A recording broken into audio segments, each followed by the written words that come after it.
네, 안녕하세요, 여러분.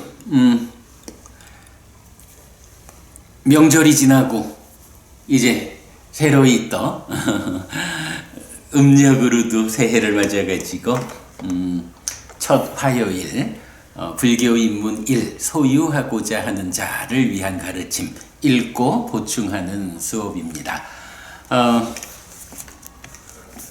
늘 말씀드리지만은 우리가 이 책을 빨리 진도를 나가서 얼마의 기간 안에 책을 띄자 이런 입장으로 접근하지 않고 있다.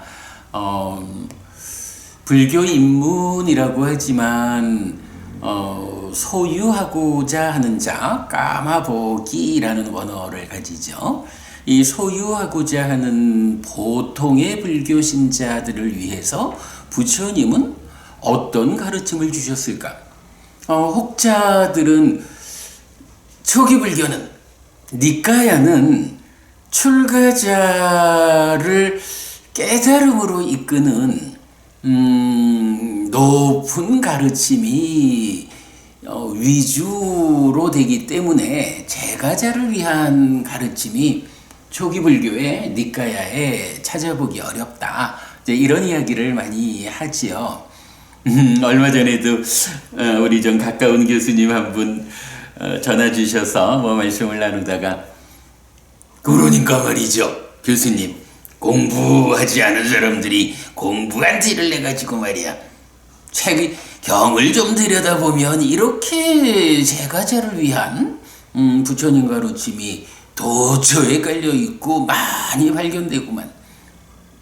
경은 안 보고 그냥 어디서 주워들은 얘기만 가지고 초기 불교에는 제가자를 위한 가르침이 없다고 그렇게 말하지 맙시다. 이런 좀 편한 이야기도 하고 그랬어요. 그렇게 니까야에서 굉장히 많이 발견되는 보통의 불교 신자, 가족과 더불어 세간을 살아가면서 부처님 가르침에 의지해서 내가 좀 더 행복하면 좋겠다. 살아서도 갈수록 괴로움은 줄어들고 행복은 늘어나는 삶을 살다가 죽어서는 하늘에 태어나는 그런 향상하는 삶을 살고 싶다. 이런 제가의 불교 신자들을 위해서 사실은 부처님은 굉장히 많은 법을 설하셨다. 경우에 따라서는 꼭 제가자를 위한 설법은 아니래도 출가자에게 어떤 과정으로 출가의 삶을 향상해야 되는가 라고 법을 설하시는 가운데, 봐라, 제가에 있었을 때 제가자로서의 삶이 이렇게 향상해야 하지 않느냐? 이런 비유의 과정을 통해서도 또 굉장히 많은 경우에 제가자의 삶이 어떻게 모범적으로 사라져야 하는지 기타 등등 굉장히 많은 경들이 제가자의 삶을 안내하지요. 어쨌든 우리가 지금 공부하고 있는 이 책에도 그런 의미로 찾아지는 경들이 444개나 인용되어 있다라는 거 늘 제가 말씀드리고 있고요. 그래서 그렇게 많은 경들이 니까야 안에서 보통의 불교 신자, 제가자들의 가족과 더불어 세간을 살아가는데 어찌하면 좀 더 잘 살 수 있을까? 행복할까? 이런 주제를 다루고 있다. 그런 주제를 모아놓은 책이어서 불교 입문 이렇게 제목은 달았지만, 그래도 또 한면으로 보면 이 참 우리가 좀 반성할 부분인 것 같아요. 불교 신자가 참 공부를 많이 안 해.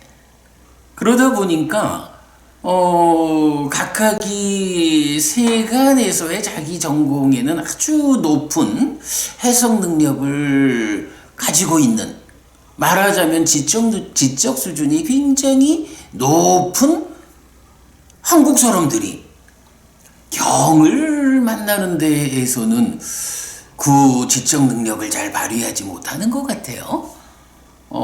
아마도 뭐 하여간 그 접근하는 어떤 관점의 차이 이러겠죠. 그래서 제가 이 책을 처음 만들 때는 뭐 난이도라는 측면보다는 제가자를 위한 가르침을 잘 모아가지고 정리를 해가지고 공부하실 수 있도록 제공하자라고 했는데 책을 출판하고 나서 가만히 생각해 보니 책 쓴 사람의 책임이 있다. 내가 시간을 좀 할애해서 그래도 불교 신자들을 위해서 이 책을 읽어가면서 보충해드리는 시간을 좀 가져야겠다. 라고 해서 이제 작년 10월부터 이 시간 수업이 시작됐지요. 뭐 이제 그러다 보니까 뭐 이 수업을 뭐 6개월 만에 마무리를 하자거나 뭐 어떤 그 시간을 정해가지고 책 한 권을 띄자 이런 개념 없이 지금 천천히 그야말로 책을 읽어가면서 좀 포괄적인 저의 암을 동원해가지고 공부하시는 분들한테 좀 더 도움될 수 있도록 계속 보충을 해가면서 이 수업을 진행하고 있습니다. 그렇게 천천히 왔음에도 불구하고 그래도 이제 지난주까지 해서 이 책이 총 4부로 구성되어 있는데 1부를 마무리를 했지요. 사실 제가 볼 때 이 책이 만들어진 가장 중심된 의미는 오늘부터 우리가 공부할 행위, 업이라는 개념.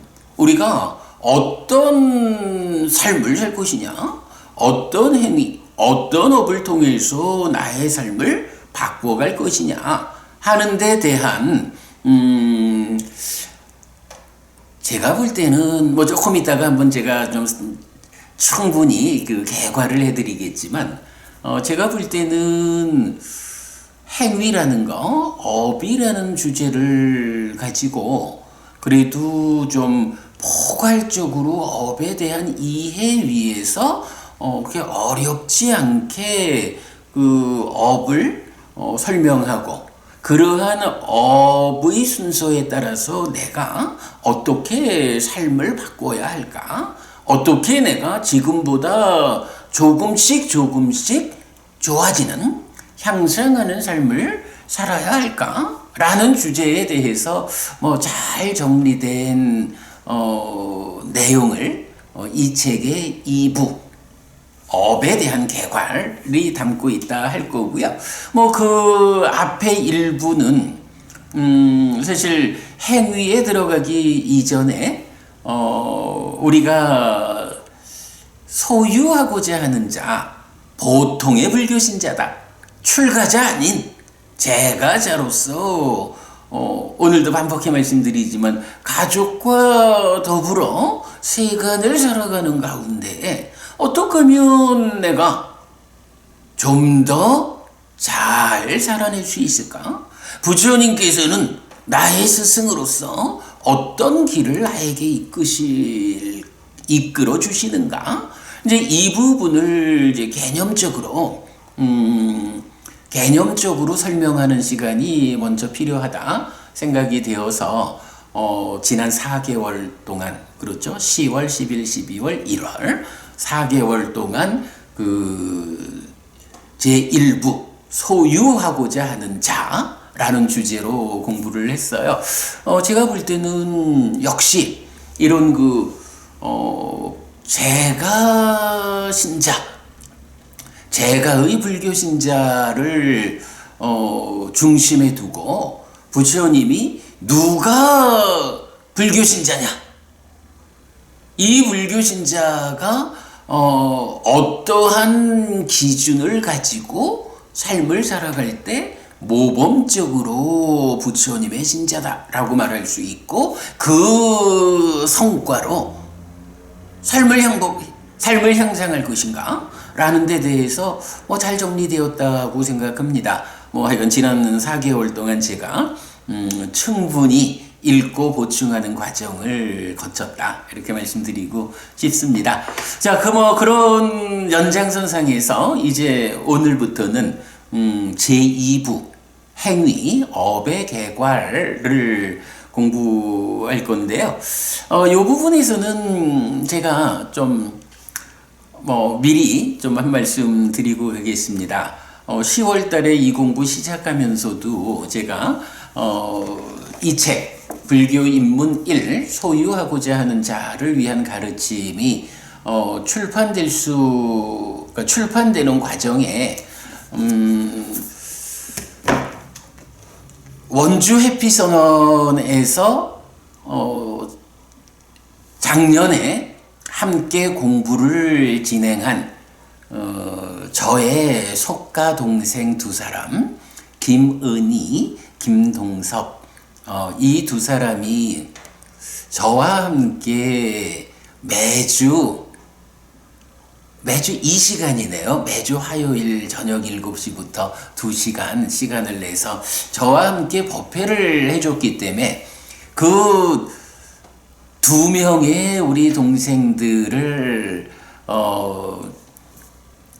함께 해서 바로 그 업에 대한 이야기, 새 출발 법회의 성격으로 공부를 진행하고, 그 공부 내용을 잘 정리해서 이 책을 만들었다. 그리고 오늘부터 공부할 이 책의 제2부 업에 대한 이야기가 준비되었다.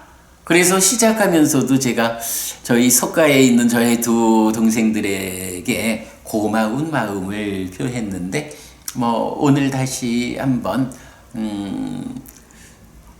김은희, 김동섭, 저의 두 속가 동생들에게 고마운 마음, 그리고 그대들이 함께해서 이렇게 부처님 가르침이 잘 정리되어서 세상에 전달될 수 있는 힘이 되었다. 그대들이 함께 공부한 그 일이 법보시로서, 그러니까 법보시가 되어서 그대들의 삶에 커다란 흔들리지 않는 튼튼한 받침대가 될 것이다 라는 축원을 함께 좀 드리면서 오늘 이야기 시작하도록 하겠습니다.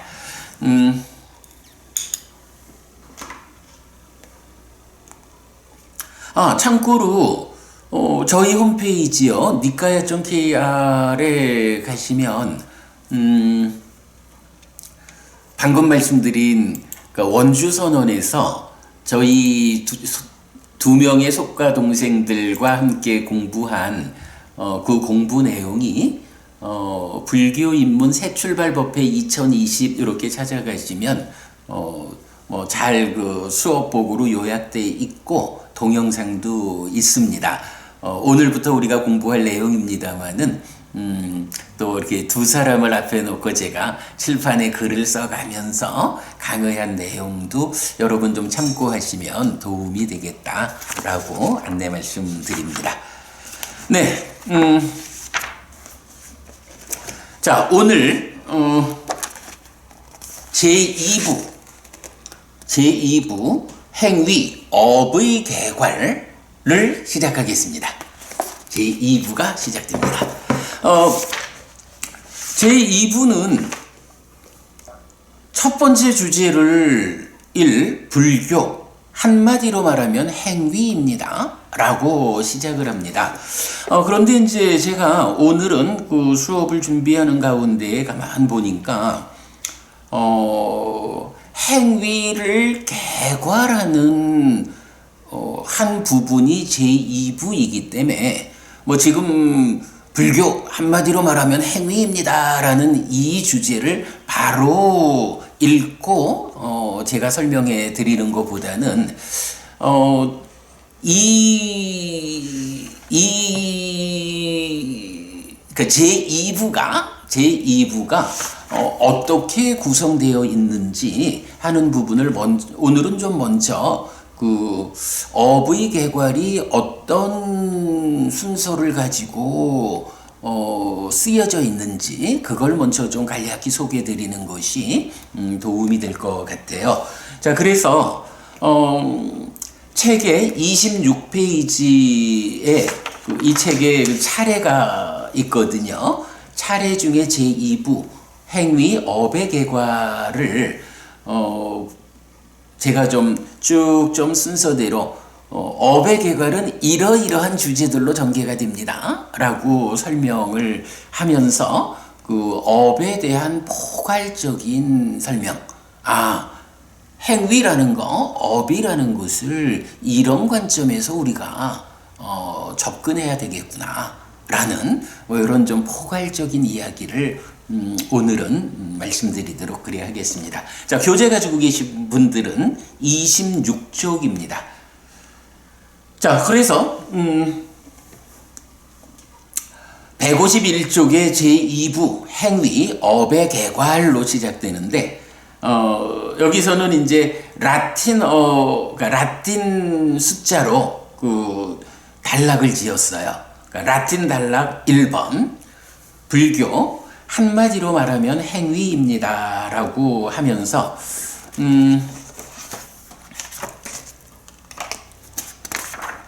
뭐 이런 이야기지요. 우리가 저도 출가 전에 스님들에게 뵈면 그런 말씀을 많이 들었습니다만은 불교가 한마디로 말하면 그러니까 하나의 단어, 하나의 글자로 불교를 대표해보자 라면 어떤 글을, 어떤 문자를 말할 수 있을까?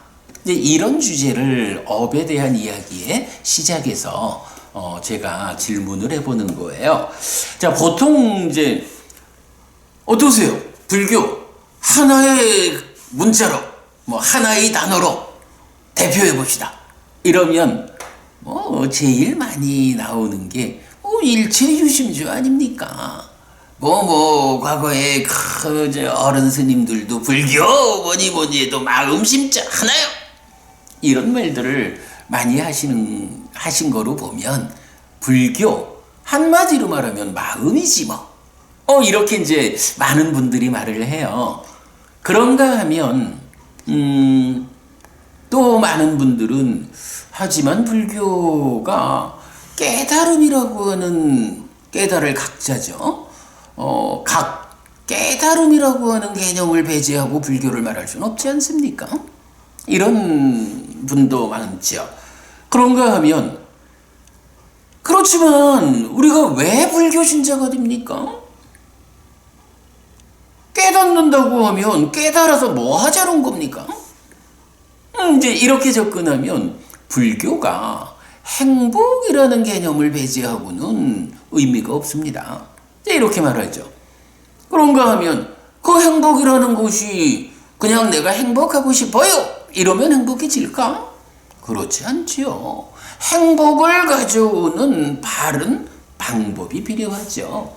그래서 불교가 바르다라고 하는 이 개념을 배제하고는 또한 의미를 말할 수 없다. 제 생각에도 그렇습니다. 마음의 종교, 행복의 종교, 바름의 종교, 깨달음의 종교 다 맞는 말이죠. 저는 거기에 다른 한 가지로 불교를 대표하고자 한다 라고 하면서 그림을 하나 그려낸 거예요.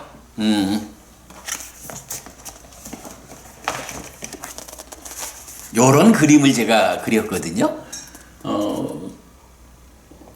불교 한마디로 말하면 행위입니다. 이렇게 이제 그림을 그렸어요. 자, 행위라는 것이 뭔가요? 방금도 불교를 대표하는 개념들을 보니까 마음도 있고 깨달음도 있고 행복도 있고 바름도 있고 그런데 이 네 가지가 사실은 제각각일까? 제가 보니까 이 네 가지가 제각각의 개념이 아닌 거예요. 사실은 내가 어떻게 살아야 하는 것일까? 나의 삶, 나의 행위를 말하는데 이 행위의 뿌리에 무엇이 있느냐 하면 마음이 있거든요. 마음을 뿌리로 하는 나의 삶, 나의 행위, 나의 업이 완성된다라고 말하면 깨달았다 이렇게 말할 수가 있는 거죠. 깨달으면 어떻게 되느냐? 행복해진다. 열반이라고 하는 괴로움 제로 행복 100의 삶이 실현된다 라고 행위가 완성되어 가지고 깨달음이 성취되면 행복이 실현되는 것이다. 그러면 이렇게 깨달음을 성취한다, 행위가 완성된다라고 하는 이거는 어떤 방법으로 그냥 아무렇게나 살기만 하면 다 깨닫고 행복해지나? 그러지 못하죠. 그래서 여기에 바르다라는 개념이 동원되죠. 교리적으로 불교가 8정도를 빼놓고 말할 수 없잖아요. 8정도. 8 요소로 구성된 성스러운 길 이렇게 나오죠. 8가지 바른 길. 바로 이 8정도라고 하는 바르다라는 개념이 행위의 기준이 되어야 마음을 뿌리로 하는 이 행위가 8정도라고 하는 바름 위에서 성취되면 깨달음이 이루어지는 거고, 그렇게 깨달아진 상태에서 완전한 행복이 실현된다. 그래서 여러분 많이 들어보셨죠. 불교 한마디로 하면 마음이다, 행복이다, 깨달음이다, 바름이다 라고 많이 말을 하지만 저는 그것이 개별적으로 존재하는 서로 다른 네 개의 개념이 아니고 바로 우리의 삶, 행위라고 하는 거, 업이라고 하는 것을 중심에 두고 하나의 개념으로 연결되는 것이다. 그렇기 때문에 불교 한마디로 말하면 이 네 가지 모두가 결합해 있는 행위다. 불교 한마디로 말하면 행위입니다. 이렇게 제가 그림을 그려서 설명하고 있거든요. 다음 주에 다시 한번 볼 겁니다. 이렇게 이제 그 행위, 업의 개괄은 시작이 불교 한마디로 말하면 행위다. 우리가 불교를 대표할 수 있는 여러 개념들을 하나로 꿰어서 묶어가지고 대표할 수 있는 개념은 행위, 업이다. 그러기 때문에 불교에서 업이라고 하는 것이 아주 큰 비중을 가지는 거죠. 공부 계속하겠지만 결국은 내가 어떤 업을 지을 것이냐, 괴로움을 만드는 잘못된 업을 지을 것이냐, 행복을 만드는 바른 업을 지을 것이냐, 나는 어떤 행위, 어떤 업을 짓는 사람이 될 것인가, 그래서 그 결과로 괴로울 것인가, 행복할 것인가. 그렇다면 어떻게 괴로움을 만드는 잘못된 행위를 행복을 만드는 바른 행위로 바꿀 것인가?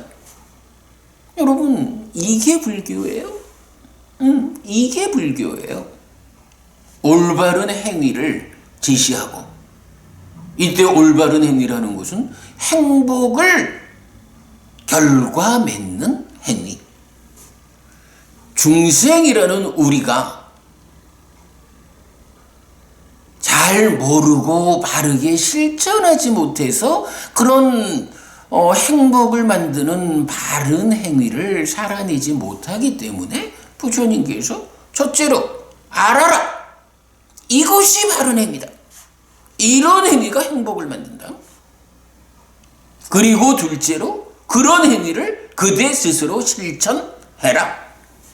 그대가 스스로 행복을 만드는 행위를 실천할 때 그대의 삶이 직접 행복을 만든다. 이래 말씀하시는 거죠. 불교가 이거지요. 뭐 이거 말고 불교가 또 있나요? 나머지는 다 이렇게 바른 행위를 배워 알고 실천함으로써 행복을 만들자라는 여기에 부가되는 주제들이죠. 어쨌든 여러분 불교 행위입니다. 불교 한마디로 말하면 행위다 라는 거. 그런가 하면 이제 라틴 숫자 2번 2번으로는 이제 이렇게 넘어가요. 불교는 다시 말하면 사성제입니다. 무슨 얘기냐 하면 불교는 일단 행위잖아요. 한마디로 말하면 행위인데 이 행위가 잘못된 행위는 괴로움을 만들고 바른 행위, 부처님께서 이끄시는 바른 행위는 행복을 만든다고요. 이럴 때 우리가 괴로움이 있고 행복이 있다. 이렇게만 알아가지고는 안 되잖아요. 제가 지금 말씀드렸듯이 이러한 행복을 어떤 행위가 행복을 만드느냐? 배워 알아서 실천해야 하는 이런 말씀을 드렸듯이 괴로움이라는 것도 원래 삶이 괴롭도록 결정된 거 아니다. 어떤 조건관계에 의해서 괴로움이 생겨나는 삶을 사니까 괴로움이 있다. 그래서 괴로움을 말하자라고 할 때는 그 괴로움을 생겨나게 하는 조건관계를 배제하면 안 된다. 행복이라고 하는 것도 역시 괴로움이 소멸함. 그래서 행복함. 이러는 이것도 그냥 가만 있으면 행복해지나요? 아니죠. 괴로움을 만드는 조건이 있듯이 행복도 이 행복을 생겨나게 하는 행복을 만드는 조건이 있는 거죠. 그래서 불교 한마디로 말하면 행위인데 이 행위라는 것은 괴로움을 만드는 행위냐 행복을 만드는 행위냐 고와 고멸 이렇게 될 때 그 각각에 대한 조건 관계로 불교 공부는 확장이 돼야 되는 거죠. 자, 이럴 때 괴로움을 생겨나게 하는 원인 조건이 뭔가요? 고집 이렇게 말해가지고 가래 또는 십이연기 이래 되죠. 그래서 가래를 중심에 두고 가래를 전후해서 괴로움이 생겨나고 자라나게 되는 조건관계를 12단계로 부처님께서 설명하신 것이 십이연기, 연기가 되죠. 그런가 하면 이렇게 가래, 연기를 조건으로 괴로움이 생겨나는데 우리가 어쨌든 이 괴로움을 소멸하고 행복하자라고 하면 어떤 방법이 있을까? 라고 하니 이건 당연하죠. 가래 때문에 괴로움이 생겨난다면 괴로움이 생겨나지 않음으로써 내가 행복해지자 라고 할 때는 방법은 단순해요. 가래, 이 조건이 되는 가래만 배제하면 되거든요. 12연기의 12단계의 그 조건 관계를 끊어내면 되거든요. 그래서 이제 부처님께서 바로 그 가래를 해소하는 12연기의 조건 관계를 끊어내는 이런 방법을 가르쳐 주신다고요. 내가 이런 방법을 통해 가지고 가래를 소멸하고 12연기의 고리를 끊어내고 괴로움이 소멸된 행복을 실현했다. 라고 부처님께서 당신의 깨달음의 과정에 근거해서 이런 방법이 괴로움의 원인이 되는 조건이 되는 가래 12연기를 해소하는 방법이다. 라고 팔정도를 제시하고 단지 팔정도 이렇게 말하지 않죠.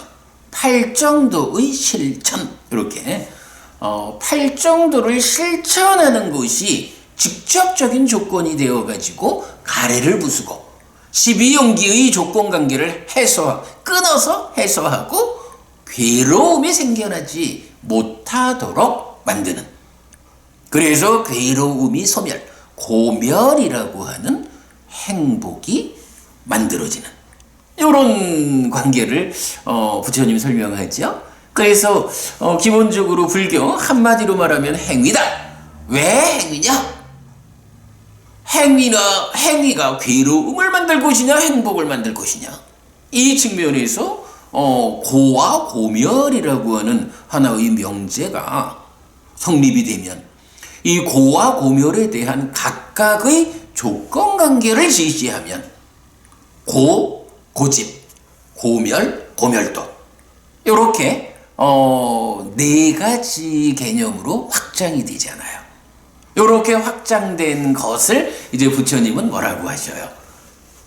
네 가지 성스러운 진리다. 우리 삶에 이러한 괴로움이 있다라고 완전히 알아야 한다. 또한 그 괴로움이 완전히 소멸한 이러한 행복이 있다고 꿰뚫어 알아야 한다. 이럴 때 각각의 괴로움을 생겨나게 하는 조건관계가 고집,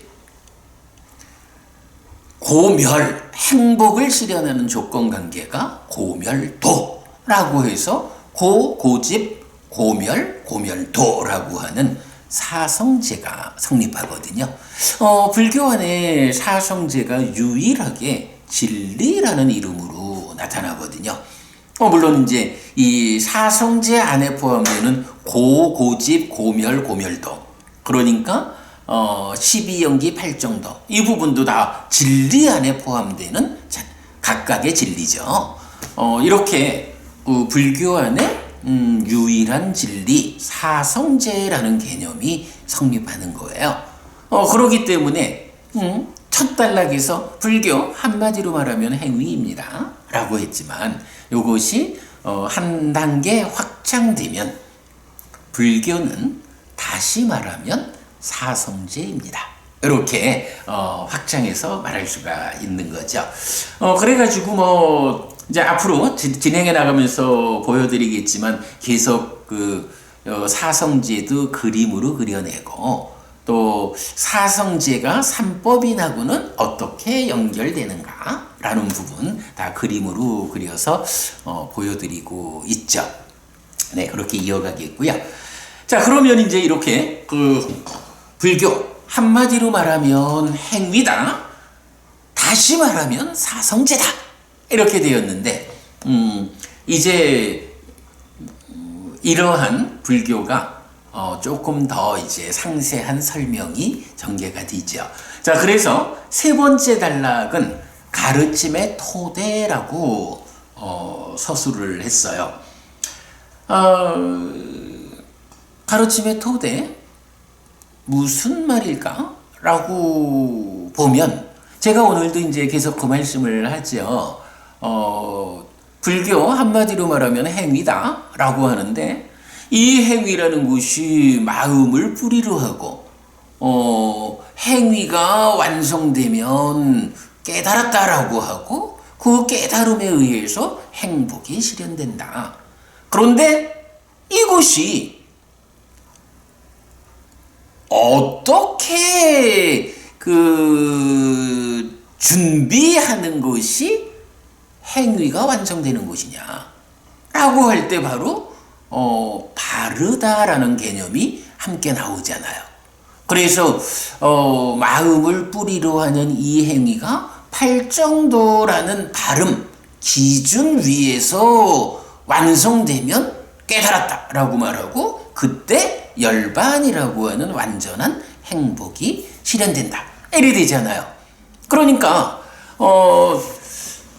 불교를 이렇게 행위라는 측면, 그리고 사성제라는 측면에서 깨달아 행복을 실현하는 이 측면으로 접근하자면, 뭐니 해도 잘못된 삶의 방법이 있고 올바른 삶의 방법이 있다.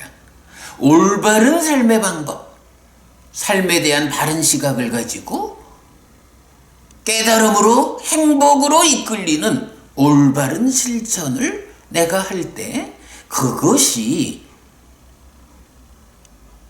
불교가 지향하는 이런 행위의 완성에 의한 행복을 위한 길이다. 이래 되니까 이제 그럼 우리가 불교 공부를 어떤 측면에서 해야 할까라고 공부를 위한 시각을 준비해야 되는 거죠.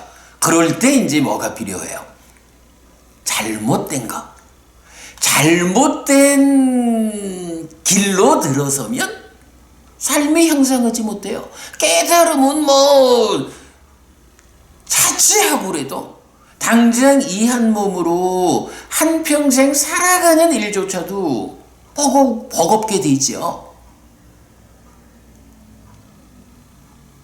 우리가 어떤 기준 위에서 살아가야 할까? 이제 이런 측면에 우리가 주목을 해야 되죠. 이럴 때 이제 물론 뭐 크게 말하면 팔정도고요. 팔정도에서 첫 번째가 정견이잖아요. 바른 견해를 가져야 돼. 삶에 대해서 나는 누굴까? 세상은 무엇일까? 이런 삶에 대한 포괄적인 시각을 바르게 해야 하는 거. 거기에서 시작해가지고 몸과 말과 마음으로 행위를 바르게 하는 거. 그래서 아예 생계랄까? 생활? 포괄적인 삶의 과정을 바르게 하는 이런 과정 거쳐가지고 그 위에서 정정진, 정념, 정정. 그래서 수행을 통해 가지고 깨달음으로 가는 이제 이런 길이 제시가 되잖아요. 그러다 보니까 이제 바로 그 부분 우리가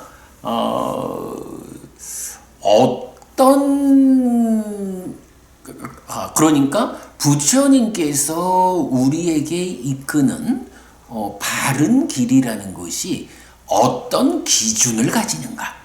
근데 이 부분을 우리가 주목해야 한다라는 필요성이죠. 그래서 이제 그 부분을 제가 서술하기를 부처님 가르침에는 토대가 있다. 우리가 어쨌든 부처님 가르침에 의지해서 가자라고 하는 건데 부처님 가르침이 어떤 기준 위에서 뭐 팔정도고 삶에 대한 바른 시각, 정견 위에서 이렇게 가르침이 우리를 위해서 주어져 있기 때문에 그러한 가르침의 기준, 요 부분을 제가 토대라고 표현을 한 거죠. 그래서 불교에는 어떤 토대가 있는가? 그러면 우리가 부처님 가르침을 배워가지고 삶을 향상하자, 행복해지자 라고 할 때 그렇게 말할 수 있죠. 부처님 가르침이 서 있는 토대가 있어요. 이 토대 밖에서는 부처님 가르침을 바르게 배워서 실천할 수가 없어요. 왜? 토대 위에 있는 거를 토대 밖에서 얻고자 하면 될 수가 없는 거죠. 그러니 우리가 살아가는 데 있어서도 역시 그런 거예요. 부처님 가르침이 이런 기준, 이런 토대 위에서 설해졌다. 이런 토대 위에서 나의 삶을 향상할 수 있는 길을 부처님이 제시하고 있다. 이렇게 본다면 역시 처음 우리가 해야 하는 일은 부처님 가르침은 어떤 토대 위에 있는가? 부처님 가르침의 토대가 되는 것은 무엇일까? 내가 그 토대를 배워 알아가지고 나 또한 그 토대를 벗어나지 않는 삶을 살아야 하겠구나. 네, 이런 측면이 필요하죠. 그래서 제가 세 번째 단락은 가르침의 토대라고 서술을 하고 있어요. 요 가르침의 토대에서는 뭐 앞으로 이제 시간을 두고 상세히 볼 거니까요. 요런 작은 주제들을 담고 있어요. 첫째로 부처님을 찬탄해서 말할 때 이런 말을 해요.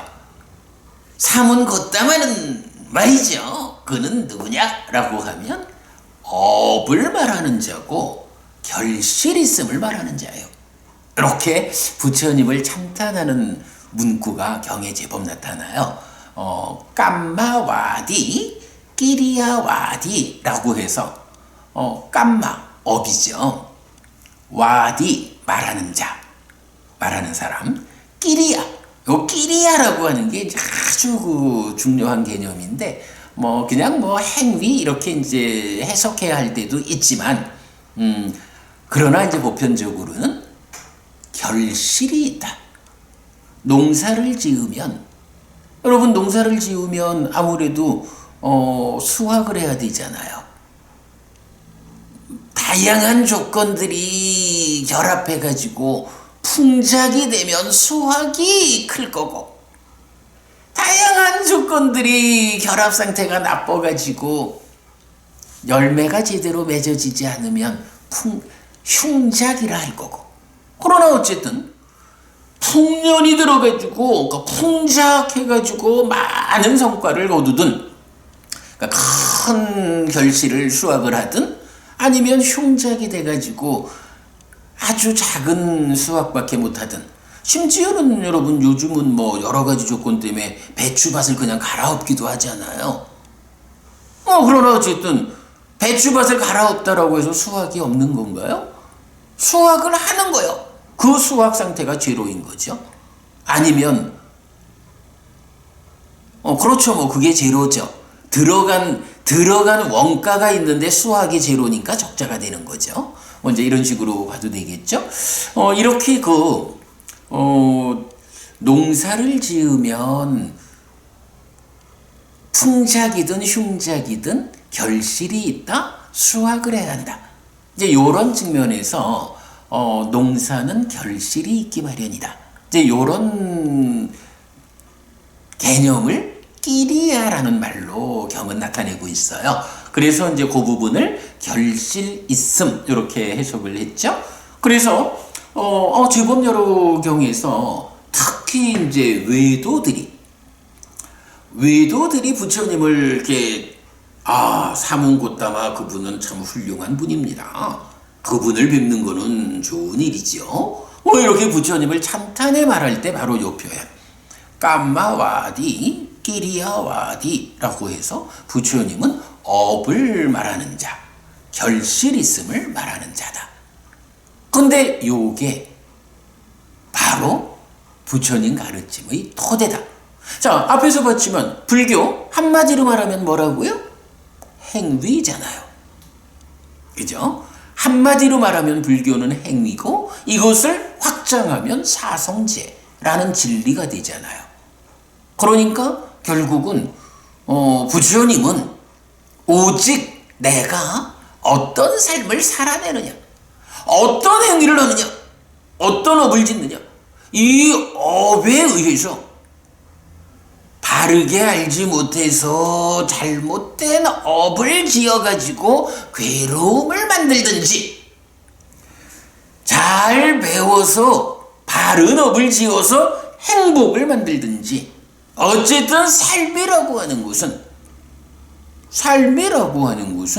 업에 의해서 결정되는 거예요. 그대가 괴롭지 않고 싶은가?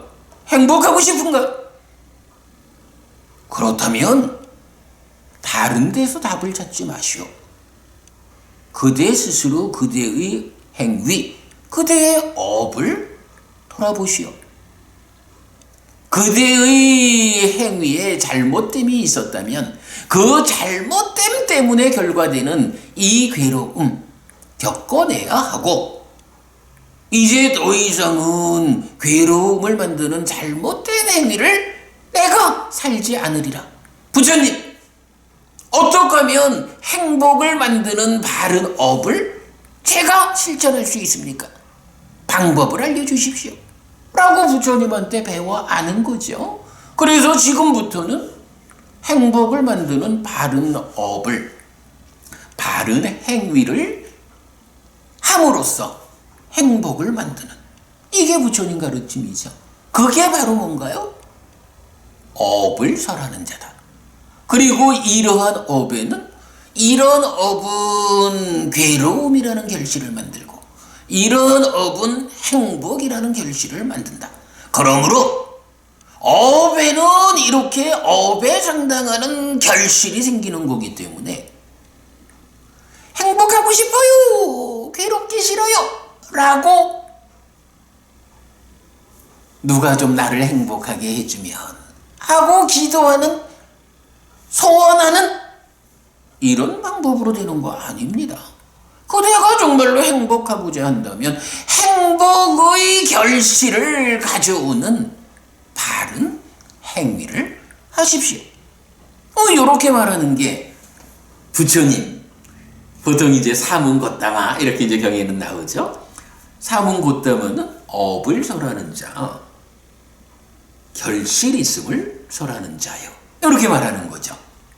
요 아주 중요한 관점입니다. 지금 우리가 약간 가르침의 토대가 되는 거, 이렇게 세 번째 단락을 제가 소개하고 있는데요. 어쨌든 부처님이 누구냐? 업을 말하는 자, 결실 있음을 말하는 자다. 그래서 부처님 가르침에는 업이라는 토대가 있고 이 업에는 결실이 있는 것이다 라는 결실 있음의 토대가 있다. 그리고 거기에 더해서, 근데 여러분 그렇잖아요. 제가 지금 계속 반복하지만 행복하고 싶은가? 어찌하면 되는가? 괴로움을 만드는 잘못된 업을 포기하고 행복을 만드는 바른 업을 배워가지고 내가 실천해야 한다. 업이라는 것이 있고 결실 있음이 있다면 이제 거기에 또 하나 배제할 수 없는 것은 뭔가요? 내 스스로가 살아내야 한다. 요거를 노력이라고 말하죠.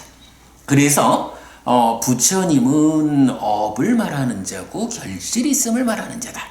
그리고 이 가르침, 부처님 가르침에는 업과 결실 있음과 노력이라고 하는 세 가지 토대가 있다 라는 부분을 업에 대한, 불교에 대한 이야기에서 여러분이 이거 놓치면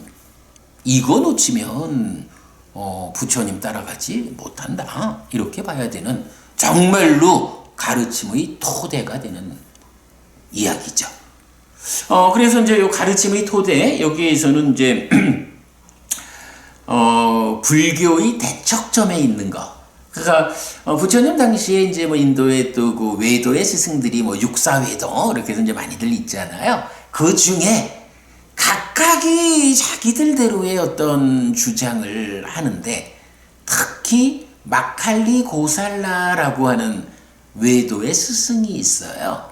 이 마칼리 고살라는 부처님은 이 바른 법의 토대로 업과 결실 있음과 노력 세 가지를 설정하고 있는데, 마칼리 고살라는 공개적으로 업도 없어, 결실도 없어, 노력도 의미가 없어 라고 이 세 가지를 다 부정하는 거예요.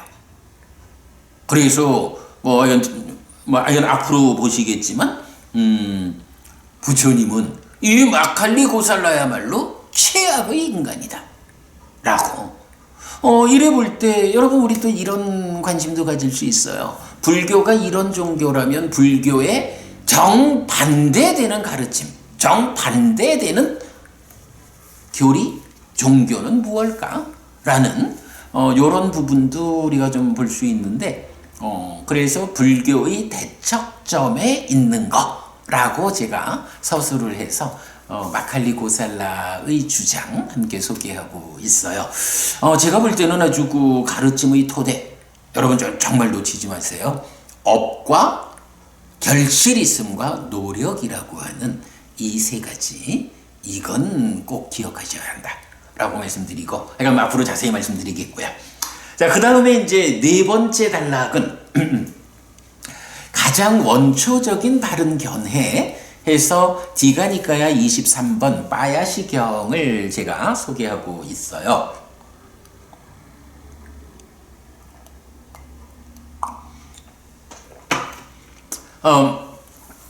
아까도 팔정도에서 첫 번째가 정견, 그래서 삶에 대한 바른 시각 이렇게 말씀드렸잖아요. 삶에 대한 바른 시각이니까 나는 누굴까? 세상은 무엇일까? 이런 포괄적으로 나의 삶을 보는 시각 이래 되죠. 그런데 사실은 이런 바른 견해, 정견이라는 것이 어떤 주제에서 접근하느냐에 따라서 그 주제에 따라서 바른 견해가 다 조금씩 관점을 달리하잖아요. 그래서 경에도 보면 바른 견해라는 이름으로 굉장히 다양한 주제가 나타나요. 그런데 제가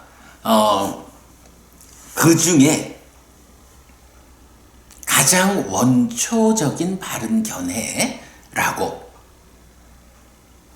다양한 바른 견해가 있어서 각각의 주제별로 그 주제에 대해서는 이것이 바른 견해요, 올바른 시각이요 라고 설명하고 있는데, 그 어디에도 배제되지 않는 가장 토대가 되는 원초적인 바른 견해가 있다. 디가니까야 23번 빠야시경에서 직접 나타나는 표현이에요.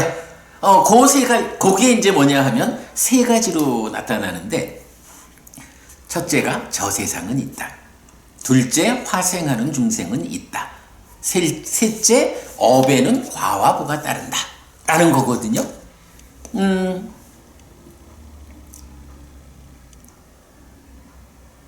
삶을 보는 바른 시각의 가장 원초적인, 자, 앞에서 가르침의 토대라는 이 토대 밖에서 부처님을 따라갈 수 없다, 제가 이런 말씀을 드렸는데, 그 토대라는 접근하고 그 토대라는 곳이 어떻게 된 거지? 라고 바른 시각으로 들여다보는, 이렇게 연결되는 개념으로 이해할 수 있어요. 어쨌든 두고두고 이제 말씀드릴 거지만, 그 가장 원초적 바른 견해는 세 가지입니다. 저 세상 있다. 화생하는 중생이 있다. 업에는 과와 보가 따른다. 라고 해서 저 세상은 있다라는 건 뭐예요?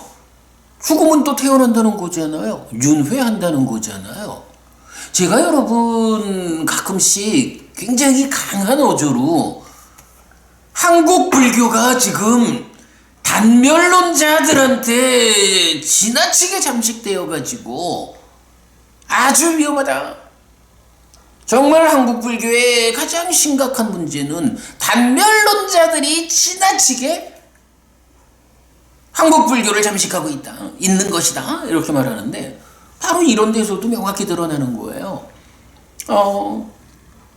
삶을 보는 가장 원초적인 바른 시각의 첫 마디가 저 세상은 있다라고 부처님 말씀하시는 거예요. 누가 됐든 어떤 형태가 됐든 죽음은 끝이여. 저 세상 없으니 한평생 살아. 윤회 그런 거 없어 라고 윤회를 부정하는 사람들, 단멸론을 주장하는 사람들은 여러분 확실히 알아야 돼요.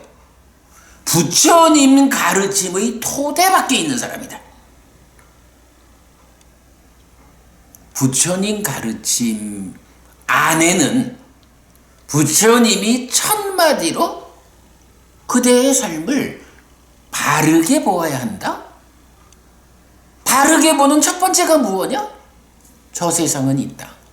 죽으면 그대가 살아있는 동안에 깨달아서 아라한을 성취하기 이전에는 죽으면 또 태어나야 한다. 저 세상이 있다. 윤회한다. 이렇게 말하시는 거거든요. 근데 윤회 없다고? 인도에서 들어온 얘기지 부처님은 그런 얘기 안 해. 이렇게 말하는 사람들, 시작하면서도 제가 말씀드렸지만 공부하지 않은 사람이에요. 경을 요만큼이라도 좀 보라지. 부처님이 설하시는 경 중에 윤회를 배제하고 정말로 깨달아 아라한이 되기 이전에, 아라한은 깨닫는다라고 하는 거는 이 윤회하는 중생의 삶에서 벗어나는 거란 말이죠. 그게 깨달음이란 말이죠. 깨닫기 이전에 중생인 우리의 삶은 윤회를 배제하고는 부처님 가르침이 설 수가 없어요. 12연기도 그렇고요. 참 부처님 모든 가르침이 어떤 방법으로 윤회하는가. 사람들은 무아라는 개념하고 윤회라는 개념하고는 상충해요. 무아인데 어떻게 윤회해? 윤회를 하는데 어떻게 무아해요? 이렇게 말하지만 안 그래요. 제가 자꾸 이렇게 말해서 좀 그렇지만 공부가 부족한 거예요. 우리가 경을 좀 깊이 공부를 하면요, 연기된 식의 윤회, 삶의 과정을 누적하면서 변화하는 마음이 윤회하는 것. 윤회하는데 윤회하는 자인 이 마음이 고정된 게 아니라 지속적으로 변화하는 거예요. 삶의 과정을 누적하면서 다른 존재가 돼버리거든. 무아거든. 무아하고 윤회하고는 전혀 상충이 없어요. 전혀 상충 없어요. 이런 부분, 문제는 공부하지 않은 사람들. 공부를 해도 부처님이 설한 가르침을 경으로 직접 공부하지 않고 다른 방법으로 가르침에 접근을 하니까 잘못 전승된 전통에 따라서 잘못 이해하는, 잘못 배우면 잘못 아는 거죠. 그러나 여러분, 이 부분 하여간 놓치면 안 됩니다. 특히 다른 사람들을 위해서 법을 설하시는 분들 분명히 하셔야 됩니다. 윤회 없다고 말하면 내가 책임져야 하는 일이고, 윤회한다, 저 세상은 있다라고 말하면 그거는 법을 설하는 사람이 책임질 일이 없어. 경이 그렇게 말해주니까. 부처님 말씀인데 뭐. 네. 이렇게 이제 저 세상은 있다, 화생하는 중생 있다. 화생하는 중생이 있다라는 말을 통해서 이제 지옥, 축생, 아귀, 인간, 천상의 5갈래로 윤회하는, 이게 지금은 이게 개발하는 시간이니까 그렇게만 보고 넘어가겠습니다. 그러면서 업에는 과화보가 따르니까 5갈래의 윤회하는 길, 그 태어남 중에 그래도 내가 이번 생에 깨달아서 윤회에서 벗어나면 가장 좋지만 거기에 미치지 못한다면 그래도 죽은 다음에 하늘에 태어나야 하겠지. 하늘에 태어나려면 내가 어떤 업을 지어야 할까? 어떤 한평생을 살아야 할까? 행복을 가져오는 바른 행위, 바른 업을 지어야겠지.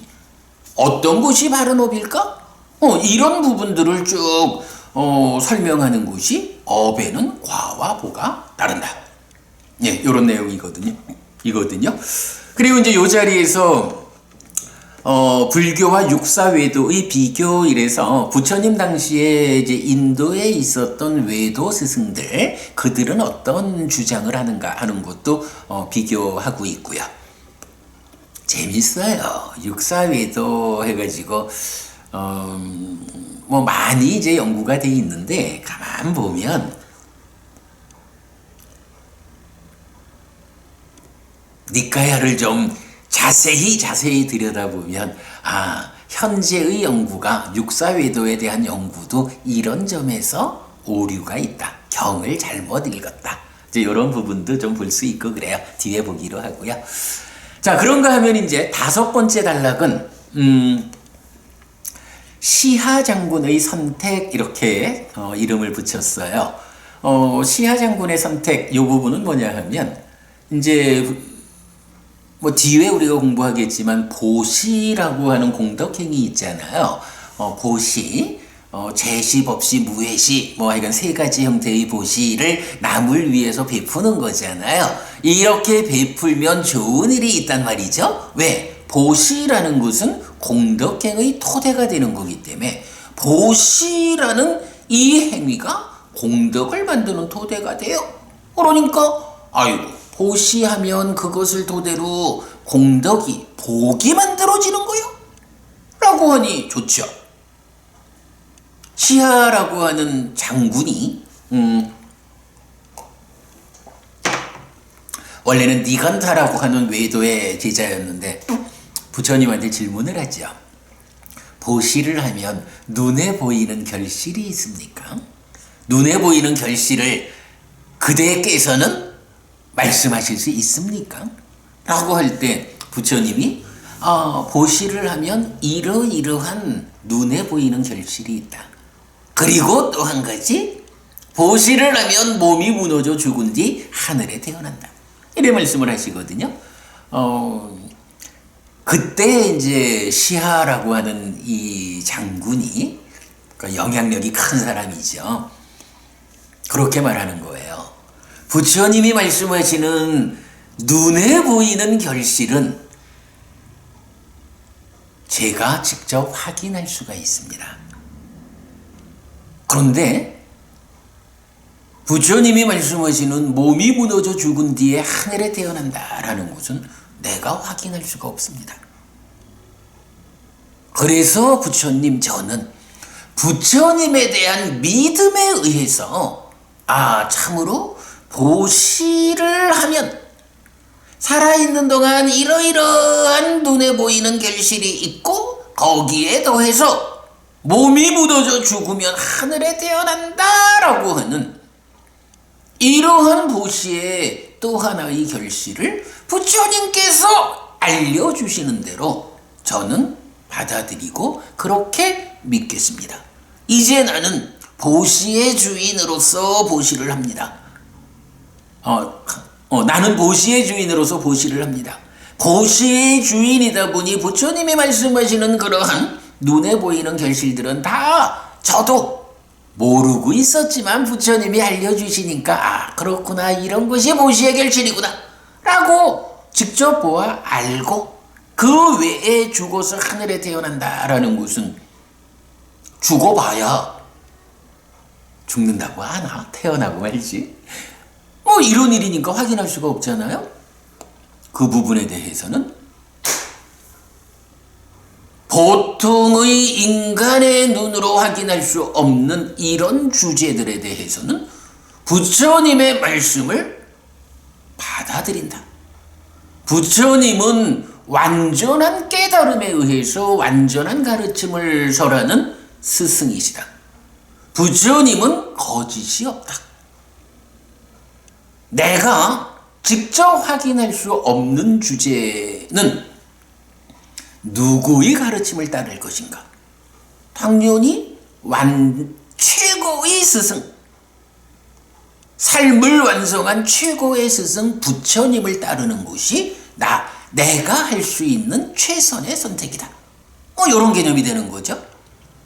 사실은 가장 원초적인 바른견해 해가지고 저세상은 있다, 화생하는 중생은 있다, 업에는 과보가 따른다 라는 요 부분도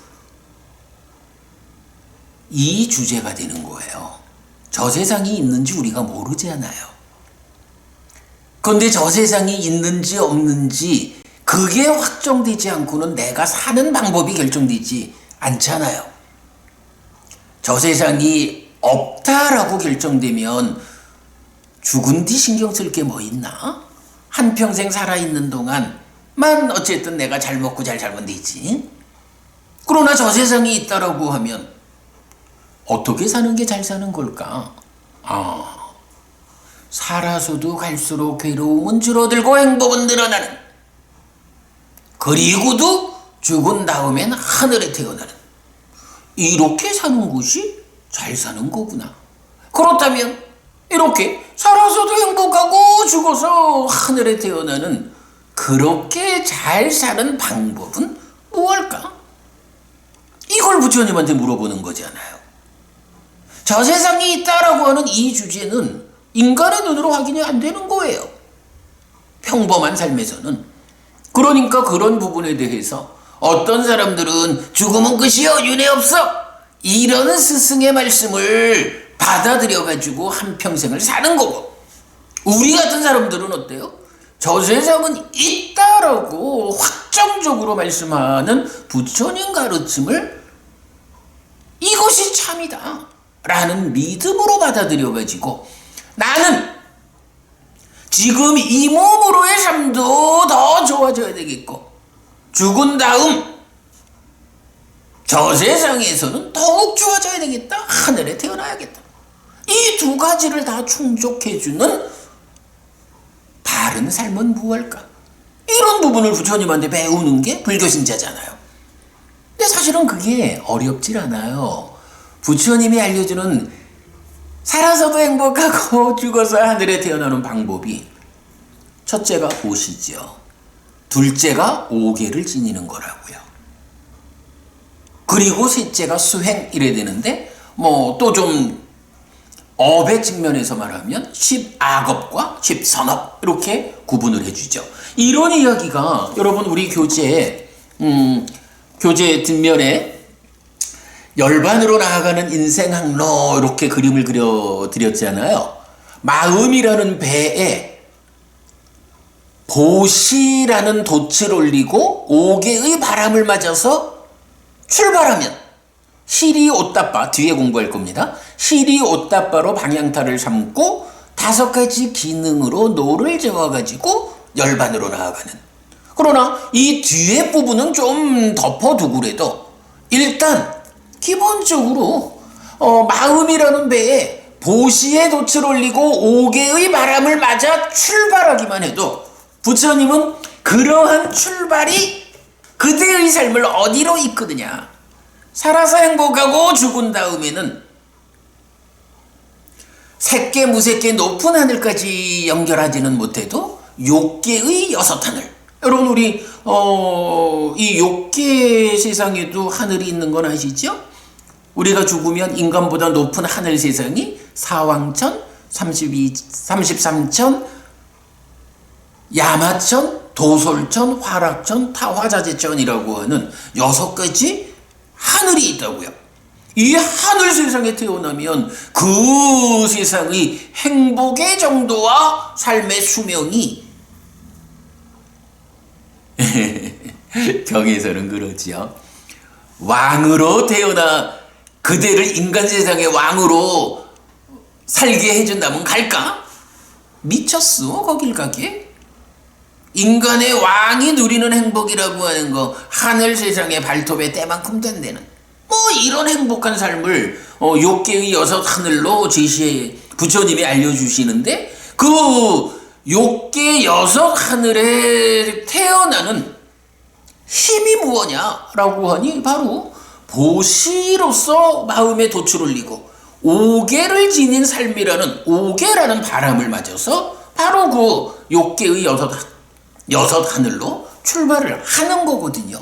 살아서는 그 과정에 하늘로 가까운 삶이니까 훨씬 더 행복해지고, 죽어서는 하늘에 태어나고, 이제 이런 가르침이 부처님 가르침의 가장 그 출발 자리에 있는 거죠. 이제 그런 측면에서 보면 시하장군의 선택, 이래가지고 내가 직접 확인할 수 있는 거는 부처님한테 배워서 내가 확인해서 알으면 돼. 확인할 수 없는 주제들, 이 부분은 제가 이렇게 표현한 거예요. 스승에 대한 믿음의 영역에 있는 것들. 저 세상에 있다라는 이 말, 부처님에 대한 믿음 없이 어떻게 받아들일까? 그러나 여러분, 우리가 불교 신자인 이유는 뭔가요? 부처님이야말로 완성된 분, 완전한 스승. 우리에게 참을 알려주시는, 사실을 사실 그대로 알려주는 분. 그러므로 우리는 부처님이 말씀하시는 대로 배워 알고 실천하면 그 가르침이 이끄는 행복의 실현, 이 부분을 우리가 말하는 거잖아요. 그래서 이거 굉장히 제가 생각해도 참 잘 표현했다 싶은 게, 스승에 대한 믿음의 영역에 있는 것들, 요런 개념 우리가 좀 주목을 해야 해요. 사실 이제 다른 종교에 비해서 불교 신자들이 이런 점에서 선불교의 영향도 있고, 뒤에 이제 부처님 이야기가 많이 좀 감추어진, 변질된 이제 이런 상황이 있다 보니까 믿음에 대해서 좀 이제 입장들이 좀 차이가 있는 것 같아요. 그러나 분명한 거 하나는, 부처님은 완전한 깨달음을 성취한 스승이에요. 그래서 부처님께서 설하는, 알려주시는 가르침은 완전한 가르침이에요. 우리가 배워 알고 실천하기만 하면 이 완전한 가르침의 위력이 부처님이 이끄는 그러한 삶을 나에게 실현해 준다고요. 스승에 대한 믿음의 영역에 있는 것들, 네, 이 부분 우리 놓치지 않기로 하고요. 자, 그리고 이제 6번째 단락으로는 칠불통계. 여러분 잘 아실 거예요. 제약막작 중선봉행 자정기의 시제불교 이렇게 이제 나타나는데, 이제 조금 더 우리가 좀 상세히 보겠지만, 칠불통계라는 과거 7 부처님의 공통된 계율, 이 부분을 저는 그러니까 괴로움의 과와 보를 초래하는 업과 락, 행복의 과와 보를 초래하는 업이라는 요 측면으로 또 좀 제가 상세히 설명하고 있는데, 그때 가서 보겠고요. 그런가 하면 이제 역시 이런 고의 과보를 가져오느냐, 락의 과보를 가져오느냐라는 어떤 법칙성이 있는 거죠. 이제 이런 법칙성의 기준에는 부처님에 의해 선언된 게 있다. 사실은 지난주 우리가 마지막 본 경에서 부처님은 분별설자, 분별에서 설하는 분이다. 부처님은 유익과 무익을 선언했다. 어떤 것이 유익이어서 행복을 가져오는지, 어떤 것이 무익이어서 괴로움을 가져오는 것인지, 이것이 부처님에 의해서 선언되었고, 부처님은 그러한 유익과 무익이라는 선언 위에서 어떠한 상황에 마주치면 잘 분별해서 말하는 스승이다. 이렇게 이제 지난주에 보았죠. 바로 이제 그런 이야기, 부처님에 의해 선언된 것이 있다. 유익선과 무익불선이다. 이렇게 이제 보았고요. 자, 이렇게 이제 칠불통계에서 고와 락의 과와 보를 초래하는 업이 부처님에 의해서 선언되었다라는 부분. 그러면 그것이 그대로, 그러면 구체적으로 괴로움을 가져오는 업은 무엇고 행복을 가져오는 업은 무엇냐? 라는 요 주제에 대한 답이 경에서 굉장히 많이 나오는데, 사실은 이제 여러분, 저도 이제 제가 출가 전에 40년을 절에 다녔던 사람입니다. 그래서 반야신경도 그렇지만 천수경도 좀 많이 읽었죠. 천수경 보면 십악참회 이래 나오잖아요. 살생중재 구밀참회 이래가지고 10가지로 나오는. 저는 사실 출가해서 이렇게 이제 경을 직접 공부하기 전에는 10가지 악한 업, 10가지 선한 업, 이게 그렇게 크게 비중이 있다라고 잘 못 봤던 거예요. 근데 어쩌면 안 그럴까요, 여러분? 우리가 오늘 이렇게 이 책의 제2부 업에 대한 이야기, 행위에 대한 이야기를 구체적으로 포괄적으로 정리해서 공부하지 않으면 업이라는 거 그렇게 크게 볼 것도 아닐 수도 있고, 십악업, 십선업 크게 비중 두지 않을 수도 있어요. 그런데 제가 이제 이렇게 니까야를 공부하는 사람으로 좀 집중돼서 공부를 하다 보니까 아니에요. 경은, 부처님은 십악업과 십선업을 아주 비중 있게 설명하셔요. 경에 나타나기도 무지하게 많이 나타나고, 무엇보다도 여기에 이 개념이 적용되는 거예요. 괴로움의 과와 보를 초래하는 업이 무엇이냐 라고 할 때 십악업이 그거다. 행복의 과와 보를 초래하는 업이 무엇이냐 라고 할 때 십선업이 그거다 라고 직접 답을 주셔요. 물론 십악업, 십선업뿐만이 아니에요. 이제 수행의 측면에서 나오는 십정도, 십사도를 해서 십사도의 실천은 그러니까 괴로움의 과와보, 십정도의 실천은 행복의 과와보, 이렇게 이제 함께 나오고, 또 한 가지 이건 좀 뒤에 이제 봐야 돼요. 화라든가 화원한 이래 해가지고 이제 또 10가지 이래 나오는 게 있어요. 이제 그걸로 해서 나오는 3가지 주제가 바로 괴로움을 가져오는 업이라고 부처님에 의해서 분별되어 설해져 있는 것.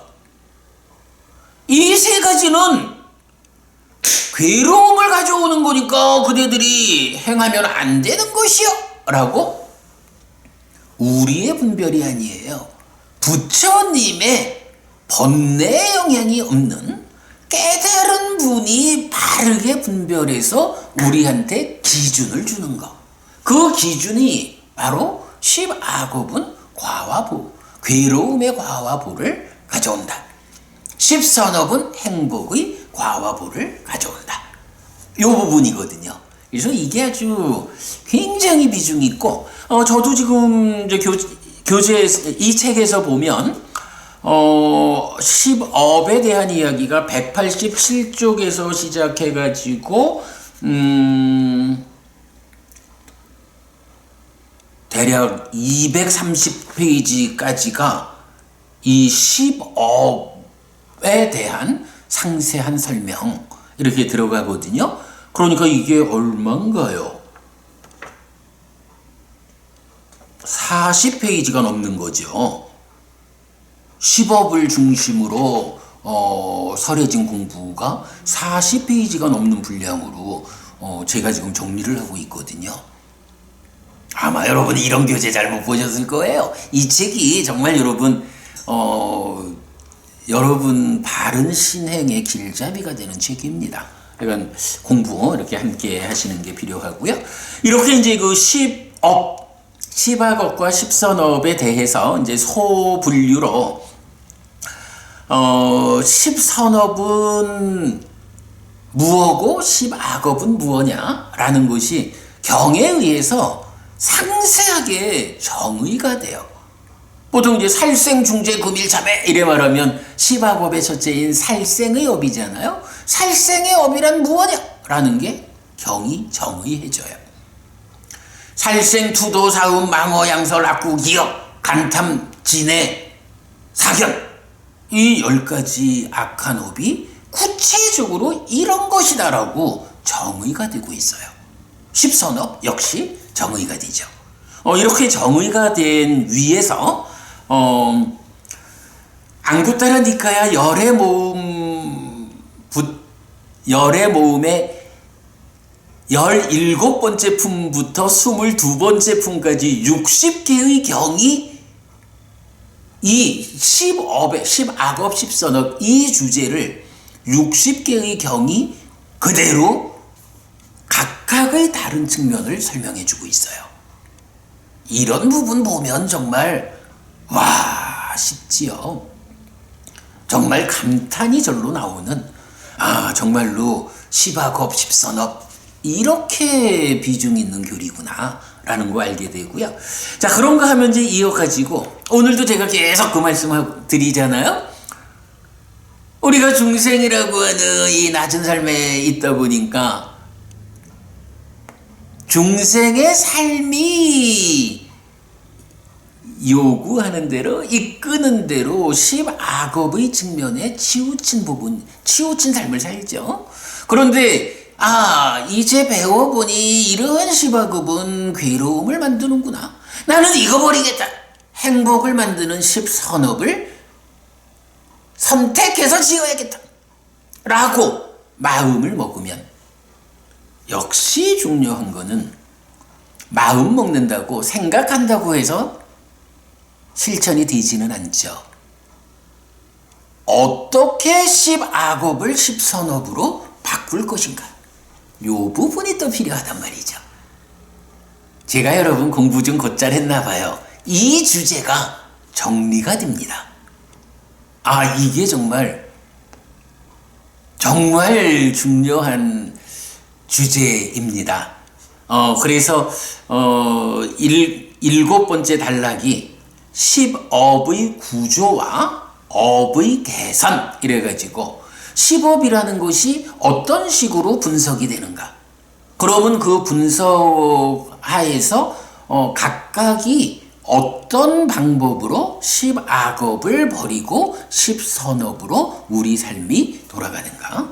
이런 업의 구조와 업의 개선 이런 부분을 이제 설명하고 있어요. 그래서 전달 여부에 의한 구분, 견해와 신구의 삼업으로의 구분 하고 이제 또 그림으로 그려서도 이제 설명하고 있고, 또 진애라는 것을 분노와 폭력으로 또 구분해서 설명도 하고 있고. 자, 그런가 하면 이제 이 중에 또 중요한 주제 하나가 십악업을 십선업으로 바꾸는 방법 중에, 여러분 우리 자비라는 말을 불교 신자 쳐놓고 자비 말하지 않는 사람은 없겠죠. 근데 자비를 포함하는 불교 교리가 자비희사 사무량심이잖아요. 자비희사 사무량심을 내 마음 안에 가득 채워가지고, 마음은 직접 전달되지 않으니까 이제 뭔가 말의 행위를 통해서 자비희사가 가득한 이 마음을 뿌리로 하는 행위가 보시에어 이행동사라는 사서법이라는 형태로 전달이 돼야 되는데, 사무량심 사서법, 불교교리에서 차지하는 비중이 아주 크죠.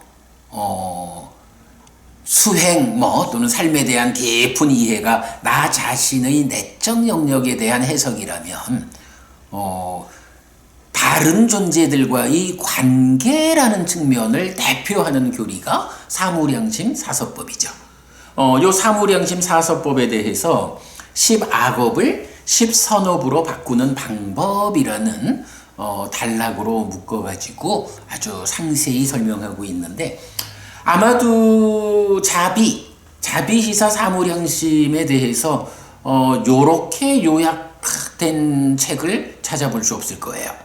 그리고 사서법에 대해서는 제가 아마도 조금의 예외는 좀 있을 것 같아요. 좀 충분히 찾지 못한 부분이 있지만 아마도 경에서 90% 이상의 용례를 다 확보해가지고 사서법, 보시에어 이행동사를 제가 정리하고 있거든요. 굉장히 저는 이 책을 말할 때 사서법에 대한 가장 잘 정리된 책이다. 상세함 위에 정리됐다. 이런 표현도 하고 있거든요. 그렇게 이제 따르고 있고. 그런가 하면 이제 이어가지고는 전승의 중심 4가지라고 해서 삼법인과 연기, 그리고 중도, 팔정도, 그리고 앞에서 봤던 칠불통계, 요 4가지가 과거 부처님부터 우리 부처님까지 또 미래의 부처님께로 전승되어 나가는 축이 된다. 중심이다. 라는 부분 설명하고 있고요. 그런가 하면 이어가지고 이러한 그 행위와 관련한 원인 조건의 측면에서 오해들이 있죠. 그러니까 부처님 가르침, 그러니까 깨달음이 부처님에 미치지 못하니까 외도의 스승들이 자기들대로의 어떤 주장을 하는데 그 주장 대표적으로 삼종 외도라는 교리가 나타나고 이제 거기에 대해서 이제 부처님이 어떻게 타파하느냐. 그래서 불교의 중심에 업이 있다라는 이 업의 개념으로서 삼종 외도가 타파되는 이제 이런 부분 이제 그림까지 그려서 표현하고 있고요. 자, 그런가 하면 이제 11번째 단락은 유사한 이야기예요. 지금도 제가 계속 어떻게 우리가 악업을 짓는 삶에서 선업을 짓는 삶으로 나의 삶을 바꿀까? 그래서 악업이 가져오는 괴로움을 떨쳐내고 선업이 가져오는 행복을 누릴까? 이렇게 삶을 향상할까? 이것이 불교다! 라고 계속 말하고 있는데, 이제 그러한 업의 전환, 이 개념에서 또 한 가지 봐야 되는 거는 업 자체를 바꾸는 것도 있지만 문제는 이전에 지은 업에서 생겨나 있는 결과가 언제든 또 나를 찾아올 건데 보라는 개념이죠. 이전의 업의 과가 업을 잘못 지어서 괴로운 과가 생겨났다. 이것이 어느 시점인가 조건들의 결합에 의해서 나한테 경험될 때가 있다. 요거 보라고 하죠. 그러니까 내가 지금 업을 바꿔도 지금 내가 삶을 향상하도록 바꿔도 지난 삶, 과거에 지어놓은 악업의 결과로 만들어진 괴로움이 찾아올 때 이걸 부르는 말이 있죠. 이게 뭔가요? 과거의 업을 잘못 지어가지고 지금 내가 살아가는데 그 업이 찾아와서 그 업의 업보가 작용해가지고 지금 내가 힘들어. 이렇게 말할 때 이거를 업장이라고 하는 거 아니에요. 업장. 업장이라는 개념이 이렇게 설명되죠. 그럴 때 이러한 업의 이야기 불교 공부에서 또 빼놓을 수 없는 것은 업장 소멸이란 개념이죠. 우리가 어떻게 업장을 소멸할까? 소금 정지경, 이제 보통 이제 소금 덩이경 이렇게 번역돼 있죠. 저는 소금 정지경이라고 번역하고 있는데, 소금 정지경을 중심으로 어떻게 업장을 소멸할까라는 데 대한 아주 확실한 답을 주고 있거든요. 이거 그야말로 몰라가지고 불교 신자가 배우지 못해가지고 아무개 보살 아무개 도사 찾아가가지고 업장 좀 소멸해달라고 이런 참 창피하고 부끄러운 이러면 안 되죠. 공부를 하면요 부처님을 배우면 가서 빌어봐야 해결되지 않는 업장 소멸을 직접 할 수 있는 업장 소멸의 구체적 방법이 제시된다고요. 부처님한테 배워야죠. 그게 이제 11번째 주제고, 그리고 나면 이제 이 행위와 관련한 전체 주제는 제사라는 개념으로 마무리가 돼요. 제사.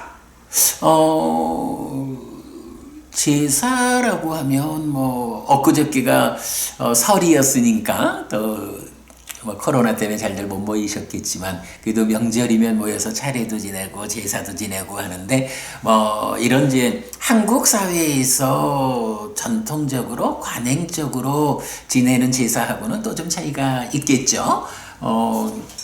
얀냐라고 하는 이제 빨리 단어가 있어서 이제 보통 제사라고 번역이 달리 번역할 방법이 없더라고요. 저도 고민을 많이 했는데 그런 그 제사라는 개념이 나오는데 사실은 두 개의 단어가 있어요.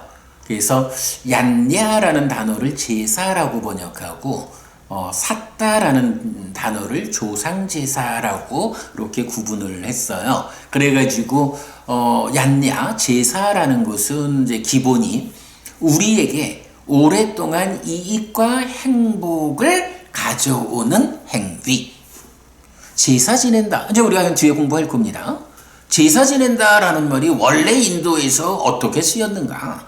그 짐승들을 죽여가지고 생명으로 바치는 신에게 생명을 죽여서 바치는 이런 제사가 어떻게 변해서 이제 불교적으로 제사라는 이 말이 의미를 가지는가라고 할 때 이 부분도 좀 잘 봐야 돼요. 어떤 공부 많이 하신 저 남쪽 나라 스님하고 말씀을 나누다 보니까 이 얀냐 제사라는 말이 나오니까 그건 힌두교라고. 스님, 힌두교에서 쓰던 얀냐 제사라는 이 용어가 어떻게 변화해서 문제는 부처님의 제자들에게 이런 얀냐 제사라는 단어를 직접 써가지고 어떻게 이익과 행복을 가져오는 삶을 살 것이냐. 그래서 경은 얀냐 제사라고 하는 이 단어를 그렇게 정의하는 거예요. 나에게 오랫동안 이익과 행복이 오게 하는 나의 행위 삶. 이것이 제사다. 불교적 제사는 뭐냐? 이제 이런 부분 뒤에 공부할 거고요. 또 한 가지 측면에는 이제 샀다, 조상제사라고 번역했지만 돌아가신 분을 위해서 내가 어떤 일을 할 수 있을까? 이런 부분이에요. 그래서 이제 마지막 그 12번째 제사라는 주제에서는 이게 사실 굉장히 조심스러운 측면이 있어서 제사와 관련한 굉장히 많은 용례들을 뽑아가지고 뭐니 해도 중요한 거는요. 경이 이 주제를 어떻게 말해주고 있느냐 하고 경을 직접 보는 것보다 더 좋은 방법 없어요. 경이라는 게 뭐예요? 부처님 말씀인데 뭐 부처님이 직접 이 주제에 대해서 이런 말씀을 하셨는데 뭐 그걸 우리가 찾아서 그 주제에 대한 답으로 삼는 것이 어떤 방법이죠. 그래서 제사라는 이 마지막 주제에서는 아주 많은 그 경전의 용례를 모아가지고 답을 제시하는 이런 방법을 썼어요. 그래서 이제 결국은 뭐 우리가 불교 한마디로 말하면 행위다라고 하는데 이 행위를 어떤 행위를 우리가 할 거냐, 어떤 업을 지을 거냐, 제사가 되는 제사를 지내는 행위를 할 거다. 제사가 뭐냐? 나에게 오랫동안 이익과 행복을 가져오는 결과 맺는 그런 행위가 제사다. 그러니 나는 부처님 가르침을 배워가지고 오랫동안 나에게 이익과 행복이 되는 그런 행위를 하겠다. 그런 업을 짓겠다. 그래서 나는 오랫동안 행복하겠다. 살아서는 갈수록 괴로움은 줄어들고 행복은 늘어나는 삶을 살다가 죽어서는 하늘에 태어나겠다. 그리고 나도 언젠가는 빠른 공부를 통해서 깨달아서 윤회에서 벗어나는 해탈된 삶, 열반을 실현하리라. 이게 불교의 모든 것이죠. 자, 그래서 이제 우리가 이제 우리 법회에서 법회 마칠 때 이렇게 이제 같이 읽는 그 의식이 있어요. 여기에서 보면 바로 마지막에 요 두 가지를 해요. 읽어드리면서 마치겠습니다. 이처 마항 얀양 야짓둥 양 마마 아싸 디가랍당 히타야 수카야 띠. 오랫동안 나에게 이익과 행복을 주는 자선행을 실천하리라. 여기에서는 사실은 이제 얀양 야짓둥 해서 제사를 지내다라는 표현인데 제가 자선행을 실천하리라 라고 이제 조금 번역을 바꿨지만 어쨌든 그 의미가 이렇게 나오죠. 디가라땅 휘따야 수카야띠라고 해서 오랫동안 나에게 이익과 행복을 주는 이런 행위를 하겠습니다. 나의 일상을. 그리고 이단다낭 페따낭 냐띠살로히따낭 우빠까빠뚜 이당다낭 페따 냐띠살로히따 파리분잔뚜띠. 이 보시가 돌아가신 친지와 혈육들에게 도달하기를, 이 보시를 돌아가신 친지와 혈육들이 사용하기를 이라고 해서 조상제사의 측면. 나중에 공부하겠지만 우리가 뭐 맘만 먹으면 다 돌아가신 분들한테 무언가 해줄 수 있는 게 또 아니더라고요. 부처님께서 보아서 알려주시는 우리가 어떤 방법으로 돌아가신 분을 위해서 정성을 표할까? 그러면 나의 이 정성이 돌아가신 그분에게 전달이 될 것인가? 되지 않을 것인가? 뭐 이제 이런 부분까지 사실은 경이 상세히 답을 주거든요. 네, 오늘 불교 입문 1 소유하고자 하는 자를 위한 가르침 제2부가 시작되는 날입니다. 그래서 본 내용을 들어가기 전에 그 차례를 통해서 제2권이 포괄적으로 어떤 주제를 담고 있는가, 행위가 제사로까지 이어지는 그 전체 과정을 좀 설명드렸습니다. 이렇게 참고하셔서 다음 주부터 상세한 설명 시작하겠고요.